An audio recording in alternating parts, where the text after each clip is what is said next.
No baked macaroni na ganito ka-cheesy at ganito ka-creamy? Samahan niyo ako magluto. Ano, G? G na yan!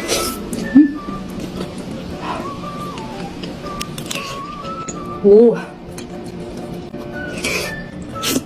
Umpisa na nga tayo. Sa isang kaserola, ilagay na nga natin ang ating pasta. Siyempre, sa kumukulong tubig yan, lagyan natin ng konting oil at asin. Takluban at lutuin for 10 to 12 minutes. Pag al dente na mga kapudri, pwede na po natin itong ahunin at iset aside muna. Kung malinis na kawali, maglagay na tayo ng konting oil at ilagay na natin ang ating pork and bean. 1/4 lang po itong gagamitin ko. Paglabas na ng sariling mantika, ay pwede na natin igisa ang ating bawang at sibuyas. Tunang at umamoy ng bawang at sibuyas, ay pwede na natin ilagay ang ating hotdog at mushroom. Ilagay ang ating spaghetti sauce. Yung 500 grams nga po pala yung ginamit ko dito.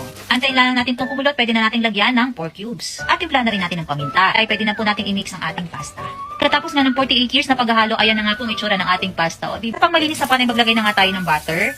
Pagkatapos maglagay na tayo ng 2 kutsarang harina.